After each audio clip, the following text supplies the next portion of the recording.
Bayley sat down with the in the news controversial Mr. Ariel Helwani over on BT Sport this week for the Ariel Helwani Meets show, which is a kind of a more intimate sit-down interview where wrestlers tend to open up and get pretty personal. Not always wrestlers, but, that's the ones that I watch anyway, are the wrestlers ones. And it's a way for Ariel to kind of peel back the layers and really get deep inside some of these guys. And Bayley doesn't hold back. You could tell she was almost a little nervous in this interview.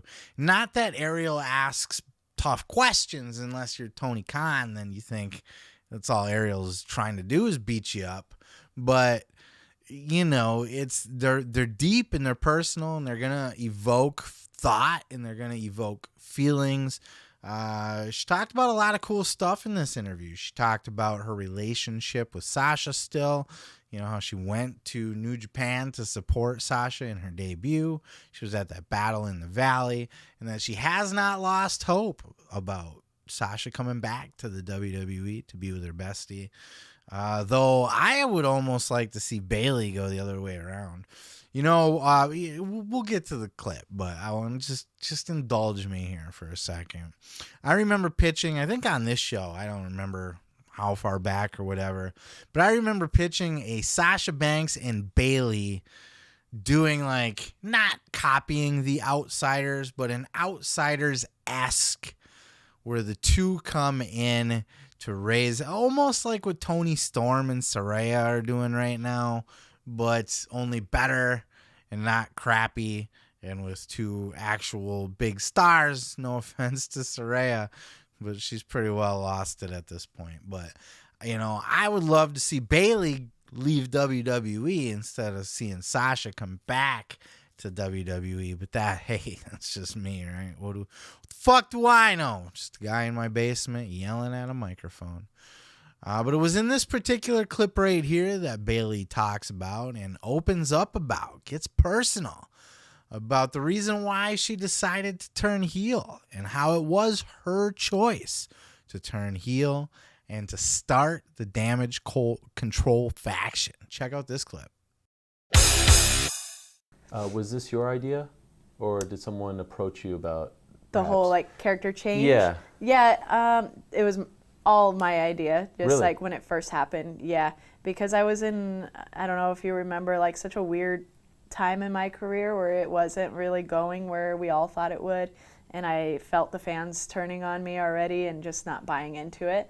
So I didn't want to just kind of coast along, and I wanted to, I knew when I joined WWE and when I wanted to be a wrestler, I wanted to be able to do everything. I wanted to be bad, be good, be in a love angle, have this match, I wanted to do everything and ride that wave of the WWE, so I felt it was a perfect opportunity. And the last match I had before the change was, I forget the pay-per-view, but I lost the championship to Charlotte, and then I had to break down and cry, and told me just to throw a fit and cry, and I thought it was so strange, but I did it, and I just told myself I can't come back the same Bayley. Right. So I talked to Vince and I talked to my writers and threw out this whole idea of a complete 180 character change, and then he's like, okay, we're gonna do it. But it was 2 days later, so I had no time to really figure out what this is gonna be, and then we did that change, and then it's just grown throughout the years now that I've had time to kind of settle in it and see how the fans react to it. Why did you feel like the fans were starting to turn on you or feel tired? I think to me it just felt natural, what I was doing that at the time felt unnatural to them, but I think it's because I truly outgrew it. The genesis of Damage Control, where did that start? That is something that I've thought about for a couple years before it actually Really? happened, Yeah. Wow. And I know Dakota has talked about this in her interviews in the past, it had a different group of people as the time went on, Peyton Royce was someone that I really wanted in there, and Tegan Knox was someone that I wanted in there.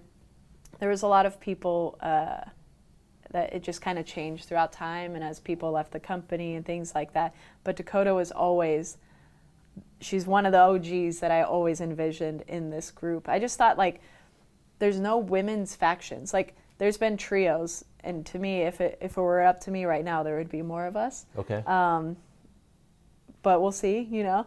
There's been trios, but there's never been like a big faction where there's 4 or 5 of us, and that's what I wanted. I talked to Hunter about this a couple WrestleManias ago, and he told me, like, well, you need to know why are you guys together? Like, oh yeah, you guys are cool together, but find the reason why. Me and DX were this, me and Evolution were this, and explain those things. Then I was like, maybe I need to think about it more. So when I was injured, I thought about it more and shot stuff at the Performance Center while I was there with a group of girls that I really wanted, because at that time I said, I want girls from NXT that I believe are ready for the next step, and that I believe are ready for WrestleMania and SummerSlam and Royal Rumble. So I had a group of girls. We did a couple videos and a couple pictures, sent it all out until it, you know, could see what everybody thought about it. And then people get called up, then people got released, and it just all kind of fell apart. And I'm like, you know what, maybe it's not a good idea. So up until SummerSlam time, I gave a last-ditch effort to Triple H, and that was how this all happened. But to me, Damage Control is just kind of showing the world how much more there is to offer than what you just see on TV every week, you know? Bayley was absolutely spot on to want to turn heel at the time that she did. The fans were turning against her. She nailed it. She explained it perfectly. It's been said out loud by other people at that point, you know. Her character was this, oh, I'm so happy to be here. This is so wondrous. Oh my God, it's so and so. I'm so happy to meet you. Like, that character got old very quick. Wacky waving inflatable tube men and stuff. It was fun in NXT. She definitely got herself over. And, you know, she had Iggy in the crowd, or Izzy, not Iggy, Izzy in the crowd. And that really helped Bayley as well. She was the hero for little girls, you know. But I like that, not that I think she's done her best work as a heel, but I don't think she's doing that great of work right now. As a matter of fact, I think Damage Control is holding her down. I don't like Damage Control at all. I think Dakota and Io are not over yet at this point, and I think instead of Bayley bringing them up, I think they're bringing Bayley down. And I think the whole angle, the whole Damage Control as a faction, as a thing, I don't think it's working, at least not in its current form. Now, I have learned to take a little bit of a wait and see approach to things. You know, let things develop a little bit. You know, like New Day is a perfect example of that. When they first started, they weren't getting over. They were hated, and they were this weird, like almost like churchy, choiry. There were heels that were preaching to people. It evolved into something completely different, but it never would have had it not been given the breathing room to just grow and develop.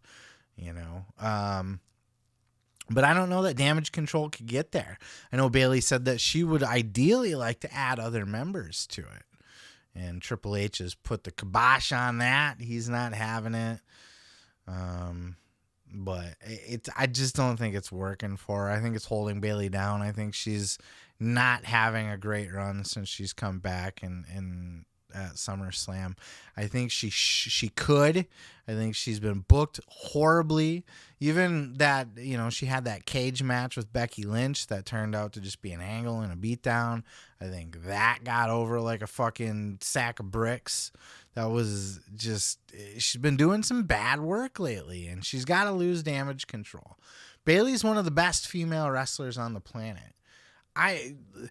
Bayley versus Sasha, NXT TakeOver New York, TakeOver Brooklyn, whatever. One of my favorite matches, period. Not women's matches. Definitely the best women's match I've ever seen. But one of my favorite matches, there was shit that they were the littlest things is what nobody else does. The way that Sasha looks like she's fighting and scrapping the whole time. It's one of my favorite things about her. And people call her Botcha Banks because she's sloppy and doesn't look as smooth. Wrestling is not supposed to be a fucking performance. It's not supposed to look like a do-si-do dance ballet. You see it happen a lot, but that's not how it's supposed to be. It should look like you're struggling. There should be a little, you ever see these fucking bitches getting fights in like the McDonald's or something like that, and they're fucking pawing at each other's hair, and then they slip and they fall on the floor, and they're throwing weird punches that aren't really like, you ever see a fight? You ever see a chick fight? Like, the shit's not supposed to look clean. And Sasha would stomp on the fingers and fucking just those little things, man. That's why Sasha's one of my favorite wrestlers, and that match was one of my favorite matches. Bayley's fantastic. She just needs a better push, a better opportunity to show it. And she's fastly moving steam, and that's, I think, again, why I'm going back to why I think she needs to leave WWE too. She should get out. I don't know how much more she's got left on her contract. A good source for that is Sean Ross Sapp, Fightful. I don't know if it's behind the paywall of Fightful Select, but I know Sean keeps a pretty good record of at least all the contract information that's public, so it would be over there. But Bayley, ideally, if I was being a fantasy booker, Bayley gets the hell out of WWE, at least for a little while, and her and Sasha have a run on the fucking indies together. Because Sasha's got her first little run right now, right? So now imagine she spends a year and a half, whatever it takes for Bayley's contract to come up, right? And Sasha's making her rounds as a solo performer.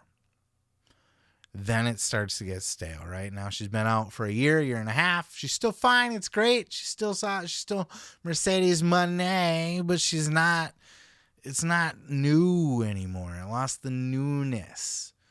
But add Bayley to that now and send the two out together as a 2-woman power trip, as the outsiders, the female outsiders, send them into New Japan to beat up the girls there, send them into AEW to beat up the girls there.